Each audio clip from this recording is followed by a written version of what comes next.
2026, you guys, this is nuts. I can't think about it, it's gonna piss me off.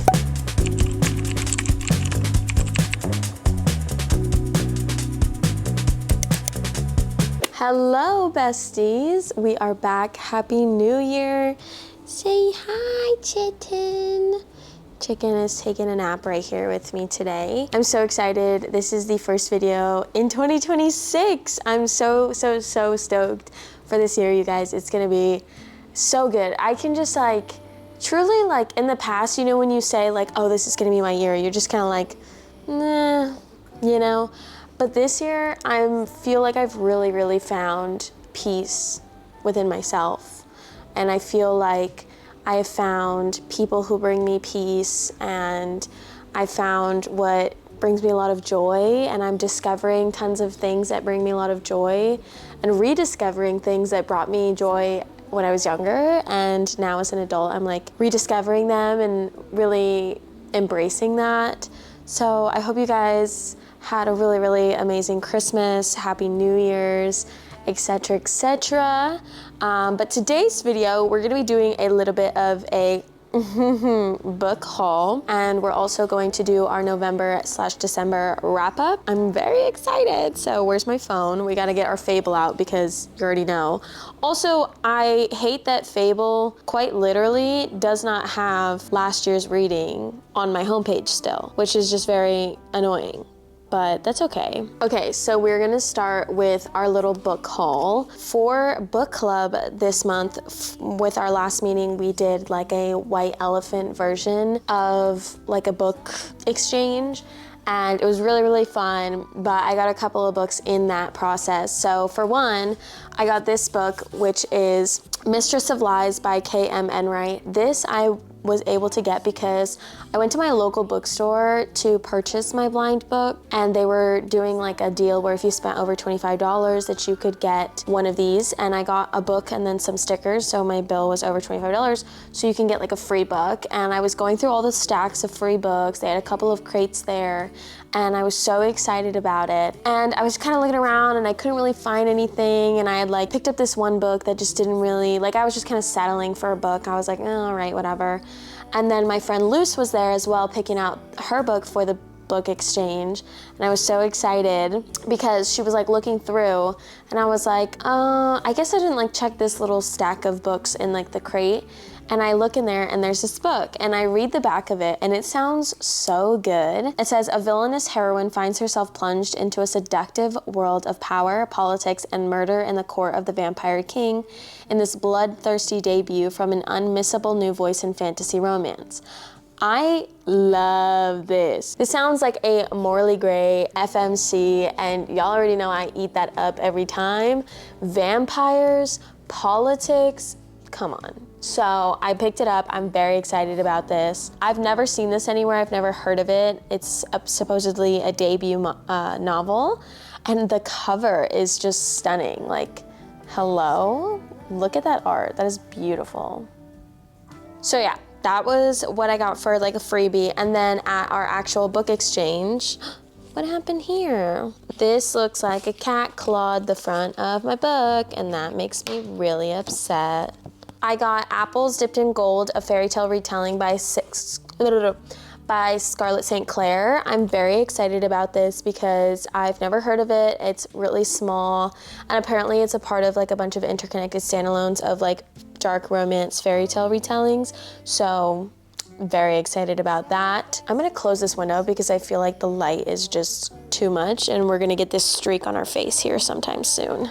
Okay, better. It's just a little bit darker, but we'll be fine. And now the rest of these books I got from gift cards that I received for Christmas. So my boyfriend's mom, my hopefully in the future mother-in-law, gave me like $100 gift card to Barnes & Noble, which was so nice. She did not have to do that. And then my sister also got me a gift card. So very excited. We did a pretty big book haul. So we're gonna start with a couple of books that I got as trophies, and that's gonna be Loud by Druff. If you have been following along on my channel for a while, I read this this past summer, and I absolutely loved it. I listened to it on audio, and I saw it on the counter and I was like, I have to get this. And she spoke eloquently and beautifully, and I loved it. So highly recommend this book. And then I also got Promise Me Sunshine by Cara Bastone. This I also listened to on audio this past month, which it will be a part of my wrap up, but yeah, I got this. We also got 2 Twisted Crowns because, as you'll see in my wrap up, I ate up the first book and I was like, okay, I gotta get the second one. Like, it was so good, I'm so excited. And then somebody told me, cause I was like, should I get this? I don't know if like the second book is gonna be the same. And she was like, girl, it's even better. And I'm like, what? So I'm very excited for this. I loved this. Okay, and next we got a book by an author that is like a new author on my radar. I'm so excited because she's coming out with a new book this coming year, and I already own one other book that I purchased earlier this year in New York that I still haven't read. But like, I'm just so excited to dive into her as an author, but that's gonna be What the River Knows by Isabel Ibanez. First of all, she is the queen of beautiful, aesthetic, Latin-inspired covers, like, come on. But I'm very, very excited for this, so yay. Oh, so excited. Oh, this is actually something that I forgot I pre-ordered and then disputed the purchase on my debit card. So then they issued me a new debit card, and then like everything that I'm subscribed to now is like, it's declining because I have a new card, but they did give me my money back. So basically I got a book for free, and that's gonna be An Archive of Romance by Ava Reid, which is like a companion to The Study in Drowning, which, if you guys saw my wrap up from last month, wasn't a huge fan, but I pre-ordered this and the second book before I even finished the first book, which is a lesson I'm gonna have to learn because I wasn't that big of a fan of the first book. And then we got 2 completely new reads as well, and I'm so excited because a couple months ago I picked up the new edition of Quicksilver because I do have the old one, okay? I like the old cover. I know a lot of people hate it. They're like, ugh, it's cringy. I don't mind it, but when they announced that they were coming out with the new cover, I was like, okay, I have to have it because like, I do like a foiled edge. I'm not a big sprayed edge girl, but a foiled edge, and it's done beautifully, like, let me just say. But then Callie Hart, homegirl, went ahead and announced Brimstone and its new cover, and I was just like, I have to have this. Like, hello, it's beautiful and gorgeous, and I'm so excited to read this because I loved Quicksilver. It was so much fun to read, and I really am looking forward to finishing the second book. I don't know how many books are going to be in this series, but I mean, it's gorgeous. Like, hello, it's got the foiled edge, and then this like flame right here is so cool. Like, it's kind of raised. I don't know, I really like it. It's like, it's just beautiful. I do love a pretty book, so. Heck yeah. Oh, they look so good. Wait, why are they different sizes? Are they different sizes? Oh, that's gonna annoy me. Are they different sizes? I'm gonna ignore it. I'm gonna ignore it. I can't think about it, it's gonna piss me off. And then last but certainly not least for this little book haul, we got Nocticadia by Carrie Lake with a sprayed edge, but look how pretty. Okay, me being like, I hate sprayed edges, also me owning like 5 million books with sprayed edges. It's also difficult because like the sprayed edge is exciting because it's new for me. Like, I didn't know that this was a thing. And I know it's like trending now, but again, I only like him if they're like pretty. Because sometimes they just be doing too much and it's all ugly and it's just kind of like, no thank you. But I'm very excited about it. I have heard so many good things about this book. It's like dark academia, fantasy romance, a professor, like, I'm so excited. Okay, so now let's get into our reading wrap up for November and December because I have not let you guys know what the vibes were for these past 2 months. So let's get into it. So first off, we started with The Third Gilmore Girl by Kelly Bishop. I loved this. This is her memoir. If you guys have never seen Gilmore Girls, first of all, where have you been? Also, the fact that you're a book reader and you're not a huge fan of Gilmore Girls is actually insane. Basically, this tells Kelly Bishop's entire life story. It is going from when she was a kid, what her family life was like, into, you know, being in love with ballet and then becoming a showgirl and then being the first cast of the chorus line, and that turning into tons of other opportunities when it comes to like acting, not just, you know, dancing, and then also including singing and et cetera, and then taking it all the way to her time on Gilmore Girls, and I loved it. It was so good. It's narrated by Kelly Bishop, and it's just so beautiful. It's so interesting to hear her life story. She is one of those people that just has that aura about them that like she knows everything. Like I don't know, like she is mother, okay? Like when people say like, oh, so-and-so is mother, like no, Kelly Bishop is mother, okay? That is a mother right there. And I really enjoyed listening to her story and learning so much about her. I gave it a 4 stars.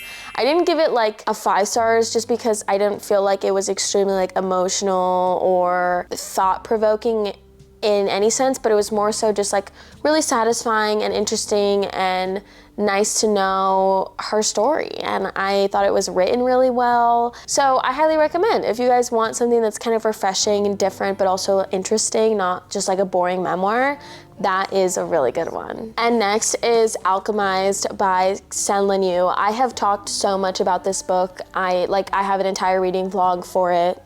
This is it. I truly, like, there's nothing that I could tell you more than what's in that reading vlog and review, so go watch that.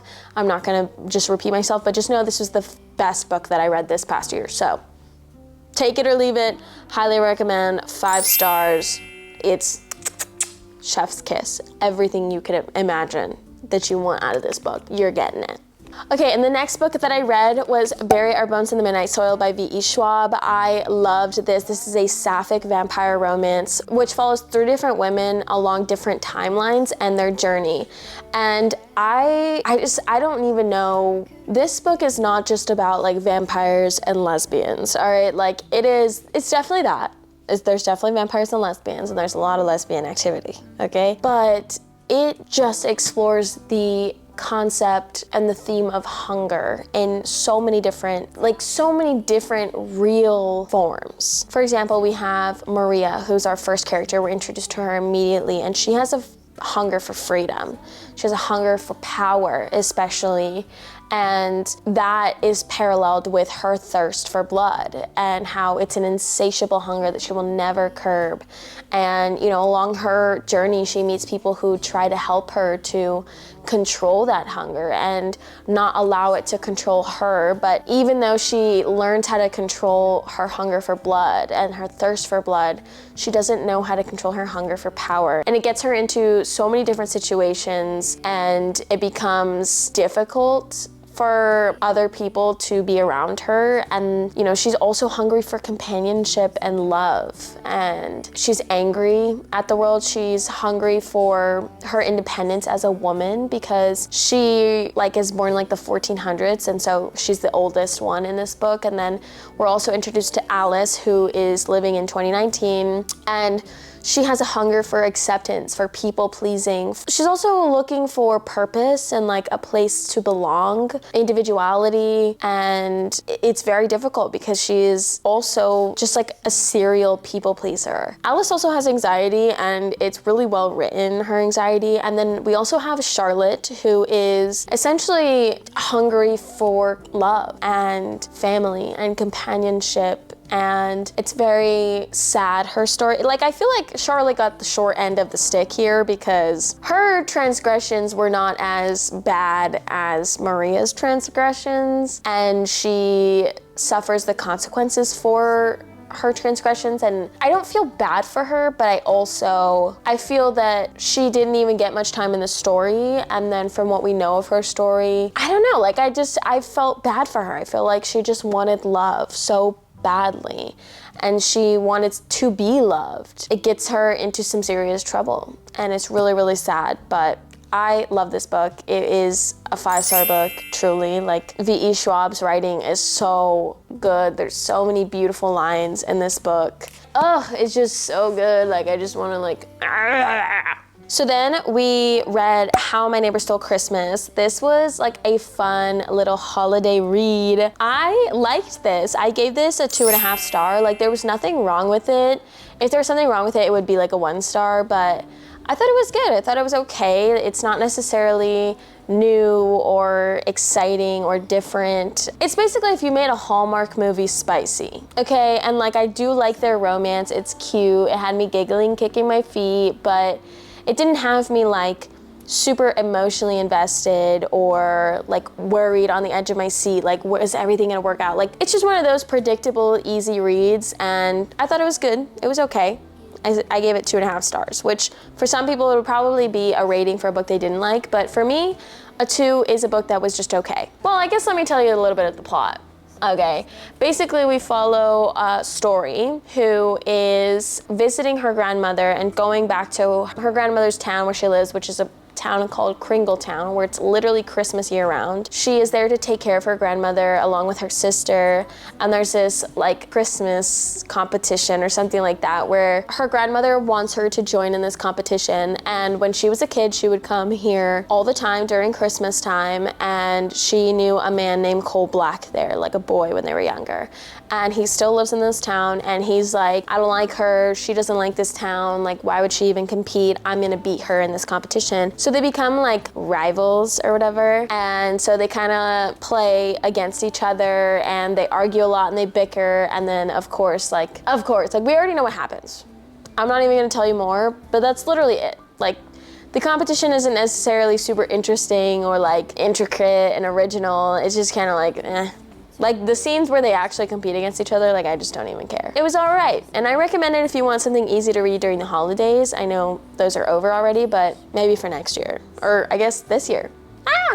It's crazy. We're in 2026, you guys. This is nuts. Oh, okay, so then I listened to Promise Me Sunshine by Cara Bastone, and that book was so good. Oh my God, it was so good. I get a 4 stars. This book follows our female main character who is experiencing grief. She is grieving her best friend, and she is nannying part-time, and she starts to nanny for this little girl, this family of like a friend of a friend, and it's supposed to be just a temporary position, but she finds like a really strong bond with this little girl. Now, this little girl has an uncle who is new in her life, is super protective over her. He's kind of like keeping an eye out on her and being like, who is this crazy lady who like looks like a wreck taking care of my niece? Like, let me make sure she's not doing anything crazy. And then eventually they kind of become acquaintances and friends. He asks for her help with how to be a better uncle to this little girl, and she decides to stay more permanently as a nanny, and they, you know, it just unfolds from there, and it's so cute, and it's also not just cute, but it is so real and raw because she's experiencing grief, and he has also experienced a lot of loss in his life, and he kind of helps her to carry on and heal in a way that isn't like, oh, I'm gonna solve all of your problems and you're gonna be fine. It's just very beautiful. It's so well written. I really, really love it. It's my first Cara Bastone book, and I get the hype. I really do. So, and I listened to another romance, which is Every Summer After by Carley Fortune. I loved this so much, but there is I don't want to say trope, but there is a relationship problem that occurs that I'm not a big fan of. To tell you would be to spoil the book, so I'm not going to tell you what it is. It is second chance romance, but it's also like childhood friends to lovers second chance romance. It's so good. It was so cute and lovely, and while you're getting the current timeline, okay, you're also learning about the past and their friendship and how they met and how they became best friends. And for years and years and years and years and years, over the summer, this girl, she would go back home and stay with her family in a cabin, and they end up finally, like after years and years and years of like being secretly in love with each other, finally getting together. And he goes off to college, and so does she, but he kind of goes off early to go to a program that is really going to help him because he wants to go to medical school to be a cardiologist. And she feels really like, I mean, it's her first relationship. When we're young, we have this like sense of attachment and needing to be in contact all the time. And when somebody is trying to chase their career, that doesn't always happen. And when you're young, you don't understand that. You don't know that that is a necessary sacrifice. It causes some troubles, and it's just it was so cozy and sweet. There is a trope in there that I'm just not a big fan of, and it also kind of freaks me out, which is why I gave it a 3.5 stars instead of a 4-star. Otherwise I would have gotten a 4 stars. What the hell was that? So then we read, ooh, I'm so excited to talk about this. Wait, where'd it go? Did I not bring it down? Oh, it's literally right here. Anyways, we read One Dark Window by Rachel Gillig. I loved this. Okay, so this magic system reminds me of something adjacent to like tarot cards. If you guys don't know what tarot cards are, they're basically like these cards that people use to kind of get guidance from the universe or whatever. Like I've gotten a couple tarot card readings. Like I have some tarot cards. I don't use them very often anymore, but they're just kind of like, I don't know how to explain it. I don't know much about them, but I think they're really cool. And essentially this book is like, if you took tarot cards and you only had like a total of like 12 tarot cards and they all had different powers, and they were also symbols of like elitism and like richness and power because they gave you a power. And essentially in this world, there's a disease that overcomes specifically children that can manifest into magic. But because of like this mist that exists, when these kids come into their magic, they end up going like crazy and they can use their magic to do bad things unto others. And so this kingdom has basically decided that any kid who has this disease is just gonna get unalived, okay? Because we can't have you running around. Sorry. Our female main character, Elspeth, she overcomes the disease and she ends up being fine. And it results in her having this being, this monster in her head that is kind of like, he like seems to know everything, but he doesn't tell her anything.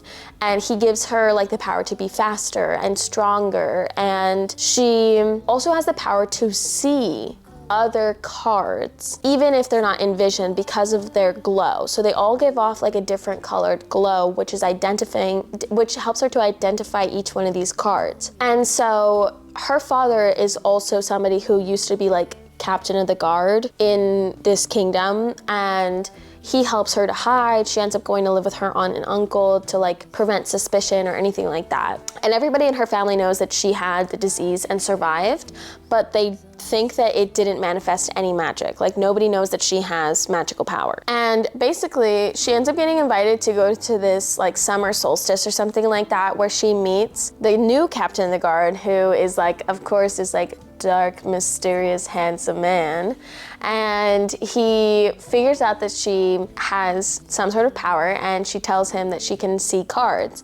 And he ends up recruiting her to help him, as well as some of like the court, to find and collect the rest of the cards so that they can break this curse on the kingdom and save his brother, who has the disease and who is like slowly deteriorating. And it's just very like, it's so action-packed, it's fast-paced, it's interesting. Like the way that the magic works, there's this like magical room and like where there's only one dark window, which like hence the name of the book, duh. And it's just like, it's so interesting. Like I've never read a fantasy with anything similar of a magic system to this. So it feels very original, very captivating, and I've definitely been enjoying it. And I'm so excited because, like I showed you guys earlier, I already picked up the second book, so we're gonna read the second one and I'll let you guys know what I think. I definitely recommend, if you want something new and different in fantasy that doesn't just feel like every other romantasy ever, this very much felt like a fresh breath of air. Okay, and the last book that I finished for 2025 is Atmosphere by Taylor Jenkins Reid. Oh my gosh. This book literally had me sobbing while listening to the ending. It was so good. Okay, I think I gave it like a 4.5 stars, maybe a 5. No, I think I gave it 5 stars. Yeah, I gave it 5 stars, and it deserves it. It really deserves 5 stars. This basically follows our female main character, Joan, who is extremely smart and intelligent. She has her sister Barbara, and her sister has a child very, very early, very, very young, and her name is Frances. Joan applies to be an astronaut with NASA because she's super smart. She's an astronomer. She works in like academia. So she ends up going to work for NASA, and while she's at NASA, she meets a woman named Vanessa, and she is enamored with her. But This takes place, I believe, in like the 70s or 80s, something like that. And so it's not really acceptable for women to be gay and out. And so they kind of have to hide, especially because of like conflicts of interest and also like a risk of being blackmailed because they work for NASA, like, and it's a really big deal. And it just talks about their journey of like navigating their relationship and the friendships that they make along the way as well while working at NASA, and you know, chasing their dreams of like getting up into the sky and like seeing the earth from above, and also her relationship with her sister and her sister's daughter, Frances, because they have a really, really strong bond, her and Frances. And Barbara's just not the best mother. She is very selfish, and Frances is kind of like allows Barbara to push her around and doesn't ever say anything to her. She kind of thinks better of it and doesn't want to like rock the boat or say anything. So she just kind of keeps to herself, even though she's really worried about Frances. And it's pretty obvious that Barbara's not the best mother in the world, but it's just one of those things that she has to deal with. And for the sake of Frances's well-being, she tries to keep the peace and really be there for her, show up for her, because her mom doesn't show up for her. And it was so beautiful. And there's like this love declaration at the end that just, it really like ripped my heart out of my chest. It was so beautiful, and I think it's one of those books that like everybody would enjoy it. Everybody would enjoy that book. I don't know anybody who wouldn't like that story or find it interesting. The only thing I will say is that the beginning is very slow paced, and it gets a little bit boring about, I would say like 30% of the way through. It kind of becomes a little bit like, okay, like, can we spice it up? But it gets there. It gets there. So just be patient. And yeah, that's pretty much all of the books that I finished up 2025 with. I am so happy. I reached my goal of reading 50 books last year, and next year my reading goal is going to be 75 books. So hopefully we can do it. We're going to do it together. So if you guys are not already subscribe for more book reviews, reading vlogs, lifestyle vlogs. I'm also starting back up bullet journaling this year, and if you guys want to see more of that, I posted a TikTok today about it. So also follow me on TikTok, Instagram, all that will be linked down below. And I love you guys so much. You guys have a beautiful, wonderful day. Happy New Year. I hope you get everything you want this year, and I hope that this past year, 2025, you're able to appreciate all of the good and all of the bad, and just take all the things you want with you into 2026 and achieve all of your dreams, achieve all of your goals, stay consistent, and yeah, read lots of books. Love you. Bye.